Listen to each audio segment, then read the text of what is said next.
Hi friends, இன்றைக்கி நம்ம சேனலில் என்னோடய மந்த்லி கிச்சன் க்ளீனிங் ரொட்டீன் தான் நான் உங்களோட ஷேர் பண்ணிக்க போகிறேன்.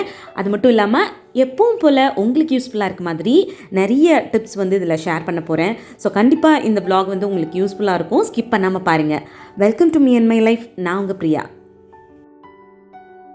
இன்றைக்கி வந்து பார்த்திங்கன்னா மந்த்லி ஒன்ஸ் என்னோட கிச்சன் கவுண்டர் டாப்பை எப்படி டீப் க்ளீன் பண்ணுறேன் அப்படின்றத பற்றி தான் உங்களோட ஷேர் பண்ணிக்க போகிறேன். என்னோடய கிச்சனை டெய்லி, வீக்லி, மந்த்லி, அப்புறம் 3 months ஒன்ஸ் அப்படின்னு சொல்லிட்டு ஒரு க்ளீனிங் ரொட்டீன் வந்து வச்சுருப்பேன். ஸோ வீக்லி ஒன்ஸ் பார்த்திங்கன்னா கிச்சன் கவுண்டர் டாப்பை வந்து கொஞ்சம் டீப் க்ளீன் பண்ணி தான் வைப்பேன். பட் கவுண்டர் டாப்பில் வச்சுருக்க ஓவனை வந்து நகர்த்தி எடுத்து வச்சு க்ளீன் பண்ண மாட்டேன். ஏன்னா அது கொஞ்சம் கஷ்டமாக இருக்கும் எனக்கு எடுத்து வச்சுட்டு திருப்பி அதை க்ளீன் பண்ணி அரேஞ்ச் பண்ணி வைக்கிறது.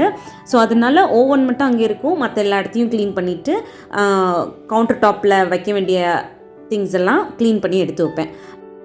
பட் மந்த்லி ஒன்ஸ் இந்த கிச்சன் கவுண்டர் டாப் க்ளீன் பண்ணும்போது அந்த ஓவன் அங்கேருந்து எடுத்து வேறு இடத்துல வச்சுட்டு ஃபுல்லாக டீப் க்ளீன் கொடுத்துட்டு அதுக்கப்புறம் அங்கே ஆர்கனைஸ் பண்ணி வச்சுருக்க இண்டக்ஷன், மிக்ஸி, ஓவன் இது எல்லாத்தையுமே வந்து ஒரு தடவை க்ளீன் பண்ணி நீட் பண்ணிவிட்டு திருப்பி எடுத்து ஆர்கனைஸ் பண்ணி வைப்பேன். ஸோ இன்றைக்கி வந்து இந்த கவுண்டர் டாப்பை டீப் க்ளீன் பண்ணிகிட்ருக்கேன். கொஞ்சம் டைம் எடுக்க தான் செய்யும். பட் வந்து ஒரு டைம் நம்ம இந்த மாதிரி டீப் க்ளீன் பண்ணி வச்சிட்டோம்னா அந்த மந்த் ஃபுல்லாகவே பார்த்திங்கன்னா அது அப்படியே க்ளீனாக மெயின்டைன் ஆகும். ஒரு எண்ணெய் பிசுக்காக இருக்குதோ, இல்லை ரொம்ப டஸ்ட்டு ஒரு இடத்துல வந்து அக்யூமுலேட் ஆகுறதோ, ரொம்ப அன்ஹைஜீனிக்காக இருக்குதோ, அந்த மாதிரி பிரச்சனைகள்லாம் அவாய்ட் பண்ணணும் அப்படின்னா இந்த மாதிரி ஒரு க்ளீனிங் ரொட்டீன் வச்சுக்கிறது ரொம்பவே ஹெல்ப்ஃபுல்லாக இருக்கும். நீங்கள் புதுசாக பிகினர்ஸ் எல்லாம் இருக்கீங்க, இப்போ தான் வந்து நியூலி மேரிடாக இருக்கீங்க, இந்த வீட்டில் இருக்க சின்ன சின்ன வேலைகள்லாம் கற்றுக்க ஆரம்பிச்சிருக்கீங்க அப்படின்னா ஸ்டார்டிங்லேருந்தே இந்த மாதிரி சின்ன சின்ன ரொட்டீனை உங்களுக்கு கம்ஃபர்டபுளாக இருக்க மாதிரி வச்சுக்கோங்க. அந்த மாதிரி வச்சுக்கும்போது வீடும் எப்பவும் க்ளீனாக மெயின்டைன் ஆகும், உங்களோட வேலைகளும் ஈஸியாக இருக்கும். இந்த வேலையெல்லாம் தவிர்த்து கிச்சனில் மந்த்லி ஒன்ஸ் பண்ணக்கூடிய வேலைகள் இன்னுமே நிறைய இருக்குது. அது ஒவ்வொரு நாளாக தான் பண்ணுவேன். ஏன்னா ஒரே நாளில் எல்லாத்தையும் பண்ணேன் அப்படின்னா கண்டிப்பாக நான் டயர்டாயிடுவேன். என்னால் மற்ற வேலைகளில் கான்சன்ட்ரேட் பண்ண முடியாது, என்னோடய ஹெல்த்துக்கு தேவையான விஷயங்களையும் கான்சன்ட்ரேட் பண்ண முடியாது. ஸோ அதனால் வேலைகளை வந்து ஒவ்வொரு நாளும் பிரித்து தான் வச்சுருப்பேன். அப்படி பண்ணும்போது அந்த வேலைகளும் டக்குன்னு முடிஞ்ச மாதிரி இருக்கும், எனக்கு வந்து ரொம்ப டயர்டாகாமல் இருக்கும். அந்த மாதிரி தான் என்னோடய வேலைகளை வந்து பிரித்து பண்ணுவேன். ஸோ இதுக்கப்புறம் பார்த்திங்கன்னா இந்த கீழே இருக்க கேபினட்ஸ் எல்லாம் க்ளீன் பண்ண வேண்டியது இருக்குது. அப்புறம் மேலே லாஃப்ட் ஏரியா, பேண்ட்ரி ஏரியா, அப்புறம் கிச்சன் சிங்க் ஏரியாவுக்கு கீழே இருக்கக்கூடிய கேபினட், அதில் வந்து கொஞ்சம் க்ளீனிங் ஐட்டம்ஸ்லாம் ஆர்கனைஸ் பண்ணி வச்சுருப்பேன். இந்த கிச்சனில் இருக்கக்கூடிய ஆர்கனைசேஷன் எல்லாமே வந்து நம்ம சேனலில் ஆல்ரெடி நான் ஷேர் பண்ணியிருக்கேன்.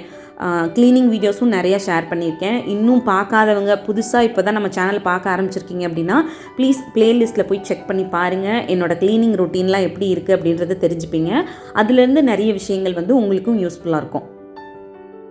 அப்படியே என்னோடய க்ளீனிங் ரொட்டீனை பார்த்துக்கிட்டே இன்றைக்கி வந்து ஒரு சில யூஸ்ஃபுல்லான விஷயங்கள் வந்து உங்களோட ஷேர் பண்ணிக்க போகிறேன். கண்டிப்பாக நீங்கள் இந்த விஷயங்கள்லாம் கேட்டு முடிக்கும்போது உங்களோட லைஃப்பில் ஏதோ ஒரு சிச்சுவேஷனில் இந்த சின்ன சின்ன விஷயங்கள் எல்லாமே ஹெல்ப்ஃபுல்லாக இருக்கும்.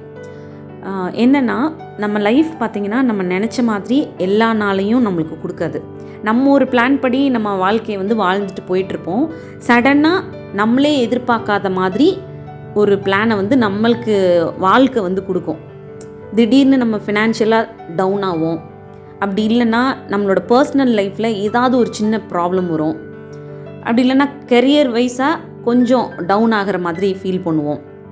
இந்த மாதிரி நம்ம வாழ்க்கையில் எதிர்பாராத ஒரு சில விஷயங்கள் வந்து அப்படியே நம்மளை புரட்டி போட்ட மாதிரி ஆகிடும். அப்போது டைமில் பார்த்திங்க அப்படின்னா கண்டிப்பாக எப்படிப்பட்ட ஒரு ஸ்ட்ராங்கான பர்சனாக இருந்தாலும் ஒரு சின்ன தடுமாற்றம் வரதான் செய்யும்.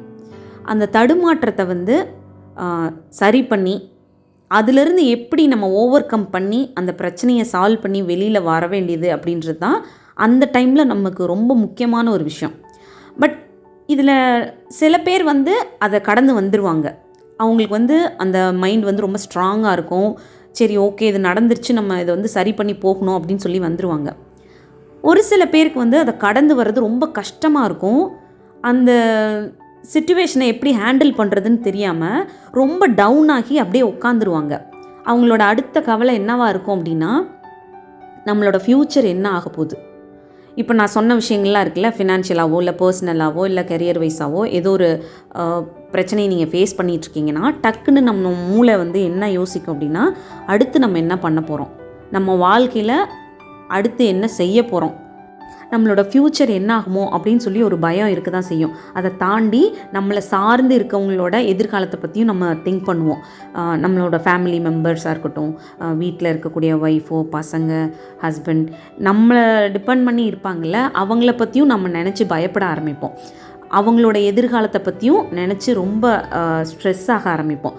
ஸோ எப்போவுமே இந்த மாதிரி ஏதோ ஒரு பிரச்சனை, நீங்கள் எதிர்பார்க்காத பிரச்சனை உங்கள் வாழ்க்கையில் வந்துருச்சு அப்படின்னா, உடனே நாளைக்கு என்ன ஆகும் அப்படின்றத நினைக்கிறத விட்டுட்டு, இன்றைக்கி லைஃப்பில் அந்த பிரச்சனையை சரி பண்ணுறதுக்கு என்ன முயற்சி பண்ண முடியும் அப்படின்றத பற்றி மட்டும் யோசிங்க.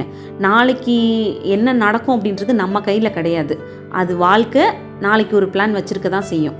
ஸோ அதனால் எதிர்காலத்தை பற்றி நினச்சி பயப்படுறதை விட்டுட்டு இன்றைக்கி ப்ரெசண்ட் மொமெண்ட்டை எப்படி நம்ம சரி பண்ணலாம், என்ன எஃபர்ட் போட்டால் நாளைக்கு அந்த பிரச்சனையை நம்ம சரி பண்ண முடியும், அதுக்கு ஒரு சரியான முடிவு எடுக்க முடியும், இல்லை சரியான வழியில் அதை கொண்டு போய் அந்த பிரச்சனையை சார்ட் அவுட் பண்ண முடியும் அப்படின்றத இன்னையிலேருந்தே நீங்கள் சின்ன சின்ன எஃபர்ட்டாக ஒவ்வொரு நாளும் போட ஆரம்பிங்க. நீங்கள் போடக்கூடிய அந்த ஒவ்வொரு சின்ன சின்ன எஃபர்ட்டும் அந்த ப்ராப்ளத்தை சீக்கிரமே சரி பண்ணும். நீங்கள் இந்த ப்ரெசண்ட்டில் பண்ணக்கூடிய ஒவ்வொரு சின்ன சின்ன முயற்சிகளும் உங்களோட ஃப்யூச்சரில் அந்த ப்ராப்ளத்தை சரி பண்ணி உங்களோட லைஃப்பை திருப்பி நார்மலாக கொண்டு வரதுக்கு ரொம்ப ஹெல்ப் பண்ணும். இந்த மாதிரி ஒரு கஷ்டமான சூழ்நிலையை கடந்து வர்றதுக்கு நமக்கு ரொம்ப முக்கியமான ஒரு விஷயம் என்ன தெரியுமா? மன உறுதியோடு இருக்குது, தன்னம்பிக்கையோடு இருக்குது.